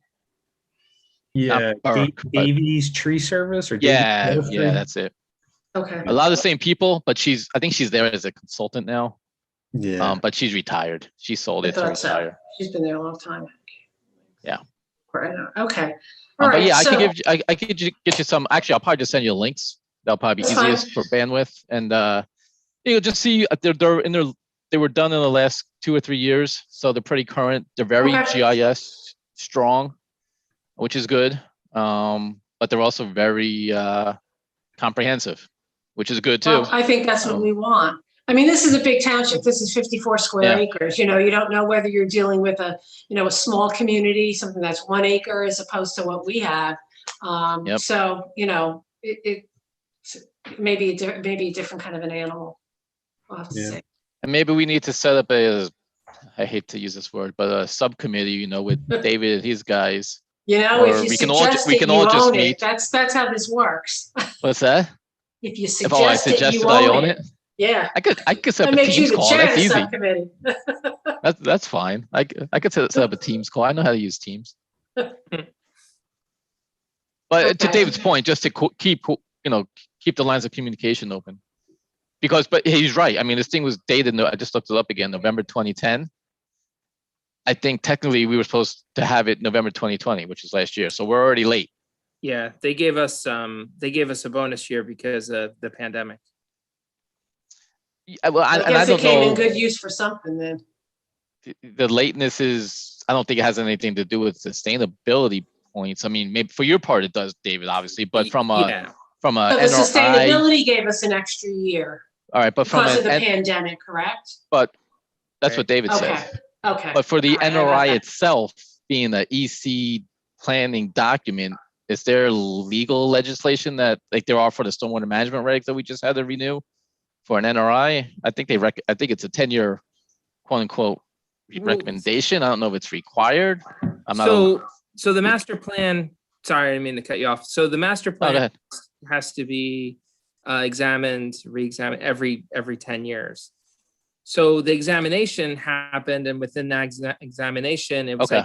identified as a document that needs to be updated. But there's no, I'm not aware of it, and please feel free to correct me, but I'm not aware of anything that says that the NRI like must and shall be updated every 10 years. It's more of a preference to have a more updated document. And the other thing is not every part of the master plan gets updated every 10 years. It's that it's actually examined, and then through that examination report, you're supposed to have elements of the master plan, elements that are need to be updated over time. Yeah. So and that's what Neil's group did already. Yeah. And So legally, a town can say year one, they adopt the master plan, and then every 10 years, they could just keep re-examining it and technically never amend a master plan. It's just the way they wrote it in the 70s. All right. Again, I was just curious of the technicalities, but bottom line is we need to update ours. It's November 2010. It's from November 2010. We're in May 2021. The old one stinks. We need a new one. It's for it to be useful. So we need to do it. So David, you said next year we will lose credit through sustainability. When will that click in? 2022? So this is the last year they're giving us credit for it. So basically December 31st or January 1st of 2022, it turns into a pumpkin. So if we have it in the works by then, does that count? So the next time we would have to resubmit to get credit for it would be June of 2022. So basically a year from now. Okay, great. Thank you. So how it works is there's 3 cycles of submissions. The last one is usually around November. So. But to Debbie's point, say we have a consultant under contract and he's, 25% done. Will sustainability give you any leniency or credit? It's possible. Or partial it's points? Possible. Yeah, It's possible. We can kind of see where we are. Hey, if we're in that situation where we're able to share a draft with them, I think they'd be willing to. Because bottom line, if your points run out June of 2022, as of right now, we're not going to get any come June 2022. It takes like a year to put these NRIs together. How long does it take? Right. About a year. Okay. So I mean, we need to prioritize. David, you said you're looking at grants?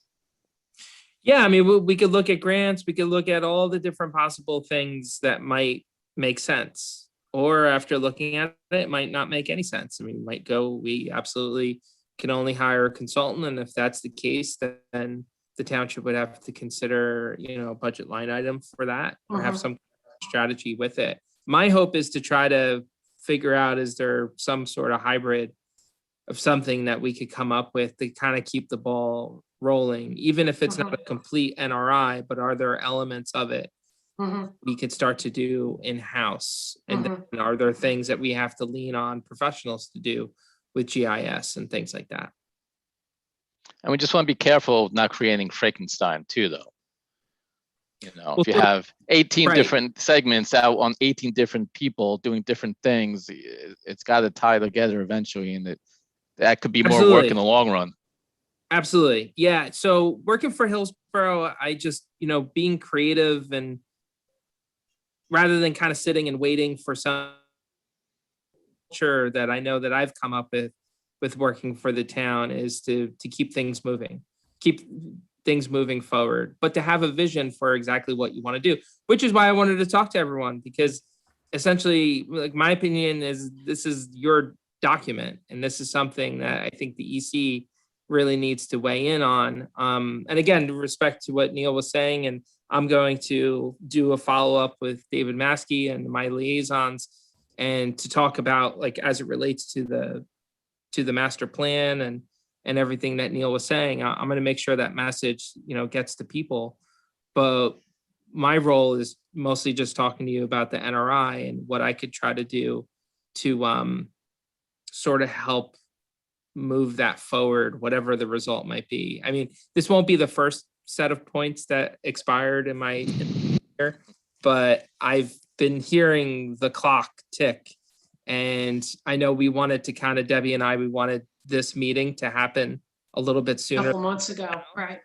but some things kind of got in the way. So we're here now, and let's see Sure. what we can do together. But at the same time, other than that NRI, if there's, interesting things or things that you guys and everyone is seeing happening in the town and you want more, reporting back to you or keeping you in the loop on things to kind of keep things interesting. I know everyone loves reviewing applications, but if you want to kind of be involved in some of the, I call it like the fun stuff, the community education and outreach, and really putting things to work, like putting policy to work. That's a lot of what I do. I kind of have that excuse by working on sustainability, is like really putting some of these things in action, looking at the plans that might be sitting on the shelves and dusting them off and going, okay, this is a strategy. This is something that the town, felt strongly enough to put it in its plans. What are we doing to make it happen? And when you read the NRI, there's some decent stuff in there about like what the town could start to move forward with different things. So I've been trying to look at that sort of stuff as some things that we could do with Sustainable Hillsborough, but it'd be really nice if we can join forces. Okay. No, thanks, Dave, for bringing this back to our attention. It's been on our to-do list for a while, and I definitely needed a kick in the rump to remind myself about it. So I definitely appreciate that.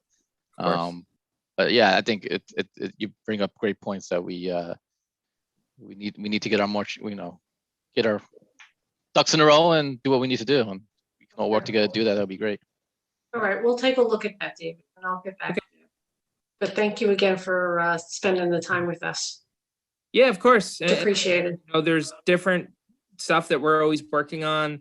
Chris has been amazing. We've done impervious coverage analysis. There's been some really good stuff that the town has been able to been the recipient of through Chris's work, through grants and things like that. A lot of it connects to what you're doing. So I want to pledge to everyone, going forward, I want to make sure that we're not forgetting to include this group into some of the good things we're doing. And by potentially doing a new NRI, we could really connect all of the things that we've done in the last 10 or 11 years, and also try to meet whatever the high standard is for what the NRIs look like now. The New Jersey Sustainability, is that a state-run group? Is that through the state of New Jersey? So Sustainable Jersey they're technically a nonprofit. They're run through an institute that's actually housed at the College of New Jersey. It had originally started at Rutgers under a different name, and it eventually evolved to what it is now. Sustainable Jersey is basically the brand or the marketing for the municipal certification program. Okay. And then in recent years, or 3 or 4 by now, maybe, they've also branded Sustainable Jersey for being for the schools as well. So they tried to take what the municipal certification was and make it for the school system. Okay. And is our school system involved in that?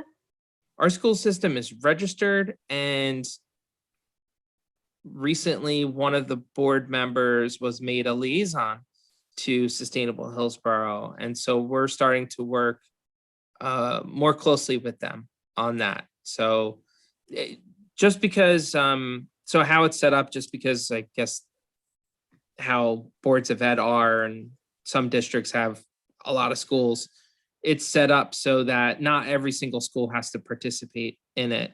So basically the Board of Ed registers, and then it's open for the different schools to start participating in it. And so we're trying to go beyond registration and try to help them where we can. But that just started. I mean, we had our first, not last month, but the month before, we met the person who's our liaison to the Board of Ed. So that was the first meeting 2 months ago. Okay. So Great. we have a lot of interesting things in the works. I'm just always trying to manage everything as the sustainability director, and just to try to make sure that I don't like waiting till the last minute. First, it's like, let's just start planting the seeds and just seeing where these things can go. Okay, great. Sounds good. All right. Any other questions for David? Thank you, sir. I just, thanks, David. I understand where you're coming from, and I think it's good. I understand the dynamics of what you're trying to do, and I give you credit for just keep pushing the ball forward, and that's just the way it is sometimes in municipalities and government. And believe me, I work for the federal government, so I know how it is too. But I did want you to understand that there's been a lot of work done, and sometimes it gets to the point where you can't do any more work. There needs to be other things that kind of make that move along. Otherwise, you hit these roadblocks, and I think that's where we were with that master plan. Right. At some point, it's out of somebody's hands. Yeah. Yeah, no, thank you. And that's very helpful to know that. And I don't in any way want to recreate it or anything like that. My goal is basically to take some of the really great work that's already been done, and how do we get it from point A to point B? How do we just start moving it forward? And, regardless of whatever the priorities are, I have my marching orders to move things forward that fall into my kind of like areas. And I would have anticipated that. It eventually got to me, like, because it's just like you. I mean, I've been curious and waiting, and kind of like sitting on the bench and waiting for the coach to tap me in the back so I could jump over the boards or go out into the field or whatever. It doesn't surprise me. And what I kind of just wanted to do was, I didn't need to be tapped. I just wanted to kind of reach out, not going rogue. Everyone knows that I'm talking to you, but again, I wanted to kind of extend things and just get things moving. Yeah, and you have the planning background also, so you know all the moving parts. I dabble. Yeah, I mean, whatever I could be as a resource, and then also kind of managing it where, okay, it goes beyond me or beyond my ability and what I can do. Okay, where do we get it to? Who else can it be? Or we get something to the point of it potentially being reviewed rather than someone doing it. Doesn't need to be a consultant. Can we use interns? Can we start to get things going? Regardless of that, we need to know what your vision is and exactly what you want, so I know what we're kind of getting ourselves into. I don't want to come back and say, hey, here's a consultant we went with because we got this grant and you're stuck with it. No. You're not going to hear that from me. I want you to be involved, whatever that might be. We just don't know what that will be till we do it, right? Right, exactly. So that's basically it. I have a crying baby. That's part why you haven't seen me in a long time. I have a 15-month-old now. Oh boy. I think mom needs some help.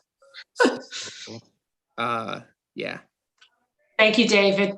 All right. Thank you much. And I don't mind ever coming back or anything. Okay.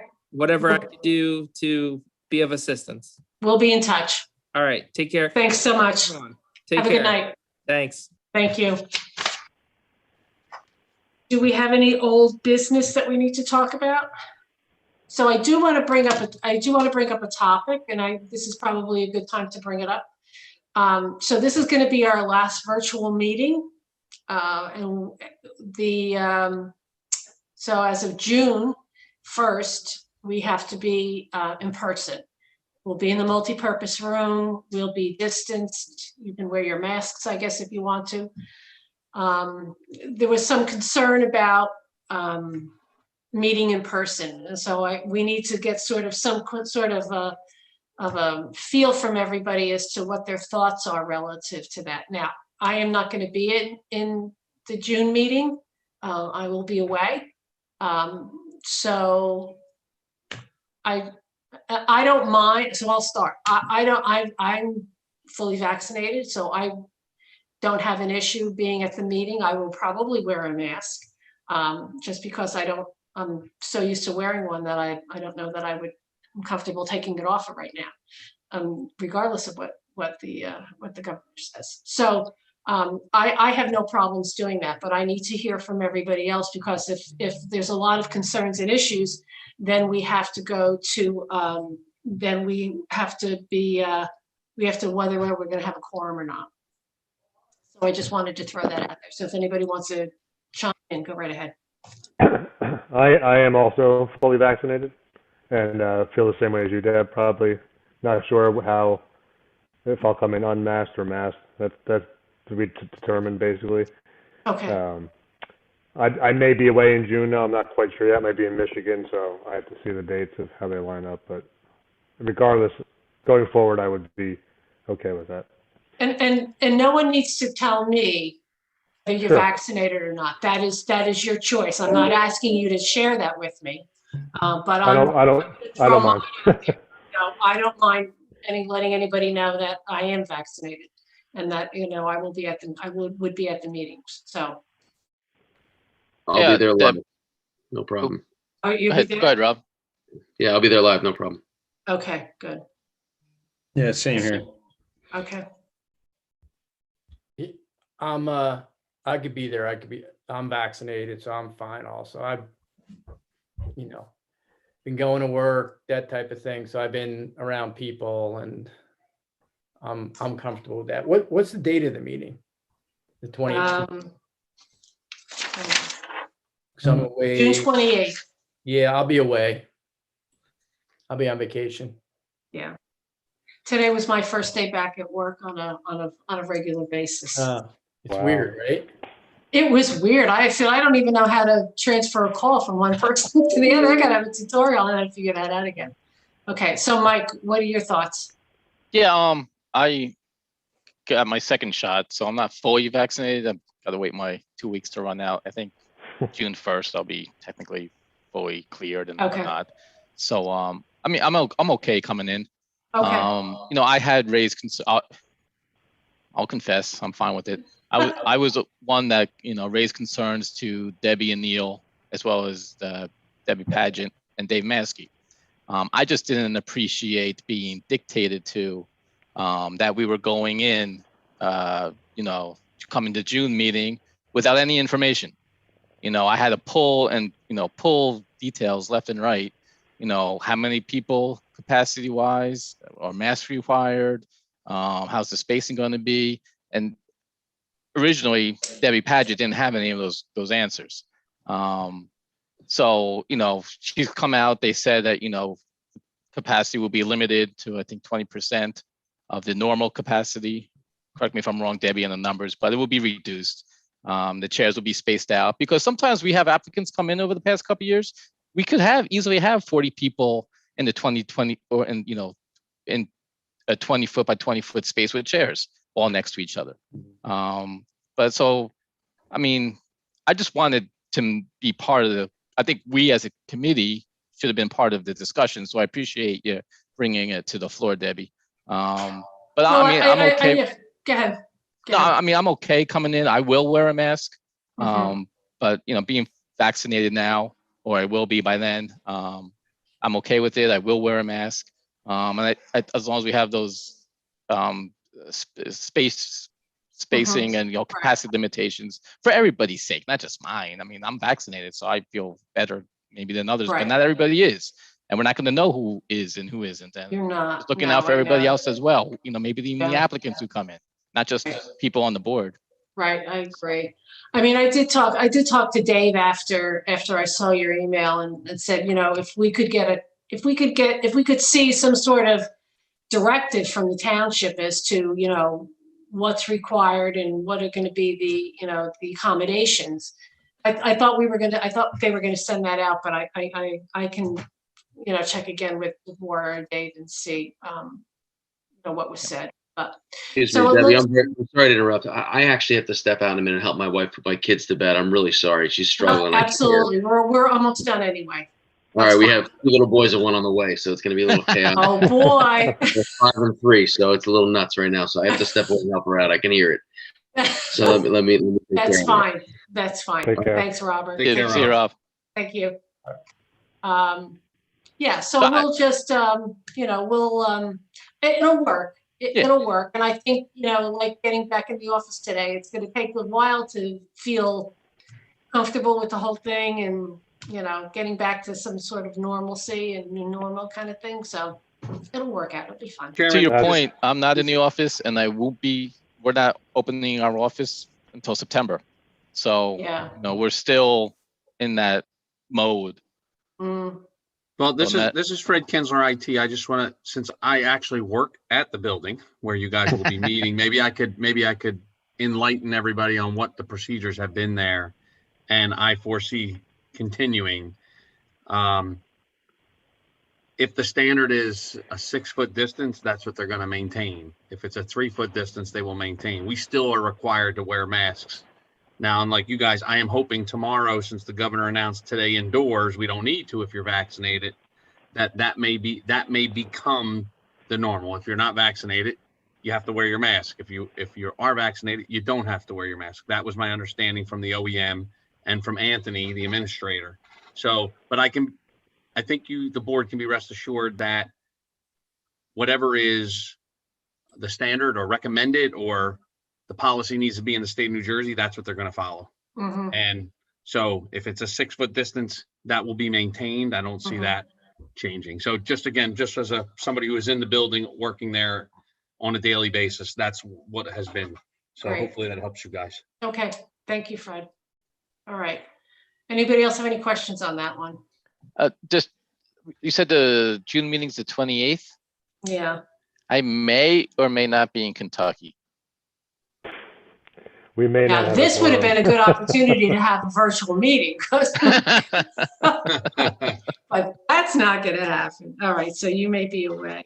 Well, look, again, this is Fred Kinsler. I would pose it as if you guys aren't going to have a quorum and that's an option. I think you could take that to the administration of the building and say, listen, we can still run a meeting if everybody can virtually get on. Yeah. And we'll run that June one that way only because we won't have a quorum. We won't have a quorum. Instead of pushing the applicants back, it's a Yeah. possibility. It's one of the good things that can come of this. So again, I wouldn't just shut it down. Chairman, I think you could probably ask Mr. Maskey or Anthony or whoever you have to administratively, if that's a possibility. Okay. Because Yeah, I mean, if I'm not here and Tom's not here and Neil's away and you're away, that leaves Robert and Steve and then Louise and Joanne and Chris. So that's 5. So it may work, but we'll have to, I'll send out an email to everybody and we'll get a. And Debbie, just full disclosure, I mean, I'm going to be away in Kentucky, but, it's to visit family. So I can easily call in remotely. I mean, I'm going to be at their house, just my wife hasn't seen her brother and mom in over a year. So now that we're vaccinated, she's itching to go visit them. So yeah, I hear you. I'm sure that's going to happen sometime late June, early July. I just don't know. But regardless, I'm going to be sitting in their house on top of a hill. They got like 80 acres, so it's nice and peaceful at least out there. I could go out on the deck with some beverages and host a meeting or whatnot. Adult beverages. There you go. Yeah, and I too will But be. point being, I'm not going to be at like Disney World, and inaccessible. No, I'm sure you guys will be on vacation, but I'll be on vacation, but I'll be accessible. Who's going to be in Maine? There might be moonshine in your coffee cup. Is that what you're saying, Mike? Is this still being recorded? Yes, it is. Yes, no comment. Yeah, he'll be drinking plain coffee. I'll be available to be reached too. Probably if I am in Michigan, I'll be visiting my family as well. Michigan, okay, and I should be available too. All right, so let's have that I'll have that discussion. Neil, do we have any committee reports from the planning board? No, not at this time, Deb. No, okay. He's just too tired. Too tired.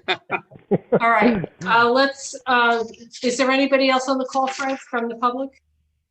Just Miss Gulliford. All right, shall we open it? Let's open it up one more time. Hi, Susan. Would you like to say anything further to the EC? Let us have it. Miss Gulliford, let us have it, please. Okay, Susan Gulliford, Hunt Club Road. No, I actually wanted to say something tomorrow night to the Township Committee about losing all the virtual meetings. I do notice more members are able to go. You don't have people that have to travel a lot. It's more accessible to members of the public, and I'm always on them about paying attention to meetings. And I think you guys present information that people in town should know about and should understand. So I kind of hope that they still have a way to do the virtual. Also, I've gone to meetings in the municipal building. They put us in the large room where you are, because I was for historic, and we each had one of those big folding tables and a mask, and you kind of had to yell across the room. And it was not the easiest way to have a meeting. Yeah, It was hard. yeah, And that was with no members of the public there. yeah. Okay, So good luck. thank you. That's a good point.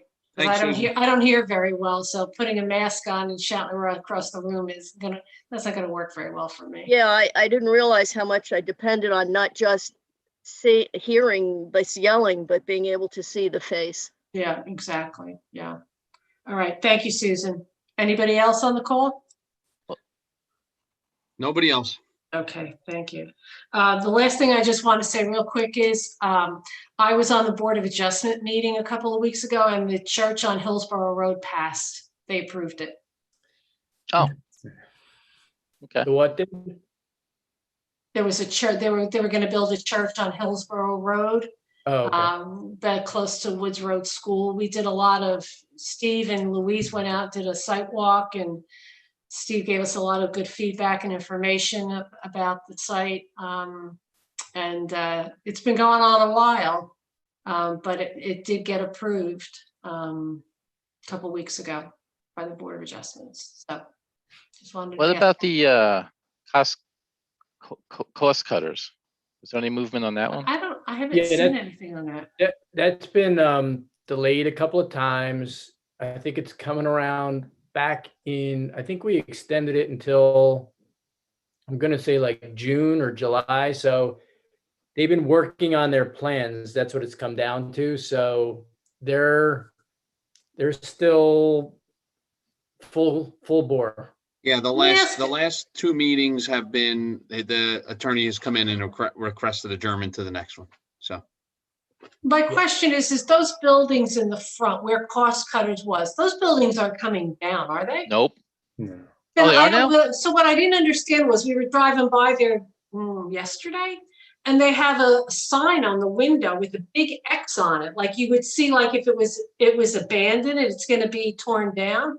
And I said to somebody, no, as far as I know, those buildings are staying. They're going to refurbish them.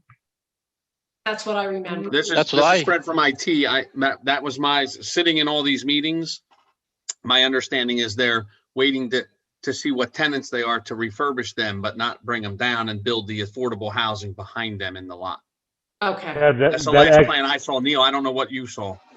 that X means that it's not inhabited by people, so the fire company shows up, they're not worried about looking I for see. bodies. Okay.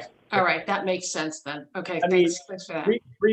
Refurbished so that you won't recognize it, what it looks like, as it is today. Correct. So, that's a pretty decent overhaul. Yeah. A Not facade. a tear down, but a pretty decent overhaul. Yeah. Are they still doing the fast food in the corner in the front? Mhm. Yeah, drive through, I think something Yeah. they haven't Delay. disclosed. What do you want, Mike? Krispy Kreme or what? Me? I don't want anything. What's your? I want them to do it like a village, like is in the master plan. Hmm. I want them to tear down the whole thing and start over, but Well, they definitely came up with a concept that they understand that's kind of like the gateway into Yeah. town. exactly. So they are diligently working on a really comprehensive plan, and that's what's been communicated in terms of why they're going back to the drawing board, because they do understand that is kind of the gateway, and they want to come up with a good plan. So I mean, Okay, that's good to hear. positive dialogue, Oh, good. Yeah. I mean, because the last time I was on a couple of those meetings with you during the planning board, I had some conversations there that I don't think they agreed with too much, but I was just saying, you know, looks like a 1960, I know it's gonna be refurbished, but our master plan shows a village area, like a center, an open space, you know. To me, that's, you know, context sensitive design where you start from scratch, not just using the footprint of buildings you currently have. So, but if they're at least trying, then that's good. That it sounds like it's a step in the right direction. Yeah, I think they heard that message pretty clearly, and I think they went back to the drawing board and are going Okay. to, you know, kind of think about it in that manner, how, you know, how you just kind of spoke of it. Okay, that's good to hear. Hey, Fred, Judy, quick, Susan has raised her hand again. Should we allow her to talk? Sure. Yeah, go ahead. Go ahead, Miss Gulliford. Susan, are you there? Yeah, sorry, guys. I know I'm not a member of the committee here. are you sure? Okay. Some days. They are scheduled for June 10. I asked them about the location of that fast food building over in the corner about 2 meetings ago, because I thought rather than have it directly behind the homes that are on Meadowbrook, they should think about moving it to the other side in the corner near the traffic light. But they said, no, they already had their traffic plan set up and couldn't do it, because I know the people on Meadowbrook that are behind McDonald's don't always appreciate it, but they said no, they couldn't do it. I thought it was closer to the road though, Susan.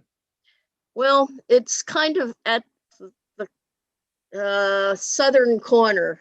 Yeah, I thought Yeah, it it was is like- closer to the road, but it still would have been nice to have it a little away from the houses over there. It was a Yeah. thought. Yeah, I because got the drive-through speakers are still along the fence line. It's on the back side of the proposed building. No, I think it's on the front. It's on the Yeah, I thought it was on 206 the front. side. It's on the 206 side along the fence and the corner of the property at 206. It's That's more, what I- The drive-through portion? yes. Yeah, so isn't it against the fence where those residents are? Yeah, but I thought you said behind the building. No, it's We're in not talking front. about the McDonald's, though. No. No. No. If you're Yeah. talking about the cost cutters field, Yep. that whole development, what Right. I understand, and Neil, you can correct me being in all these meetings, the drive-through is if you're coming south on 206, it'll be right on 206, right at that fence, but right up towards the street of 206, not set off, but it's in that corner. It's a little Right. corner like Cafe Graziella, between Cafe Graziella and the street and 206, Mhm, wedged in the corner there. Mhm. mhm. That's the last plan I saw in the meeting. Yeah, that's my impression. Yeah, so generally it's still near the residents as opposed to being on the other side of the lot. Correct. It's definitely on that side of the fence, which on the other side of the fence is a couple homes, I guess. Yeah. Okay. All Thanks, right. Susan. Thank you, Hey, Susan. Fred, Yes. to your point, well, to Susan's point, actually. I mean, we all just said we would, be in person for these meetings moving forward, but is the town or have other committees left the virtual option available for public to call in? Being that everybody's so high tech savvy now? So good question. my understanding and direction from the administrator of the town was, as of June 1st, meetings are to resume in person as they were pre-pandemic, except two committees, being the planning board and the board of adjustments. So I will tell you for certain that I understand that the township committee meeting, there will be no virtual participation. That doesn't mean you can't watch the meeting. It will still be streamed as it was in the past, but there'll be no communication. It is visual only. If you want to talk or want to be heard, you have to go in person or send an email. That is my understanding. Only the two boards, Board of Adjustments and Planning Board, will continue a virtual option. Everybody else is in person. Is that because they usually have a lot of people from the public there, the planning board and the BOA? So you're asking my opinion on that?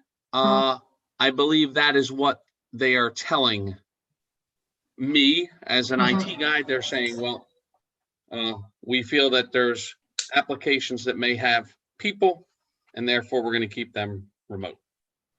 Okay. All right, thanks.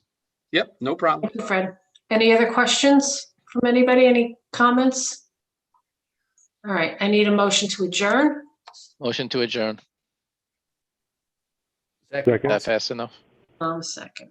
So folks, All right. thank you for all the help. in Thanks, this. This is everybody. Fred. Much I appreciate appreciated. all your help going through this, and hopefully it wasn't too painful. Thank you, Fred. We couldn't have done this without you. All right, We'll guys, see- take care. We'll see you Have a next good month, night. Fred. Yeah, exactly, Mike. We'll see you soon. Bye. All right, guys, take care.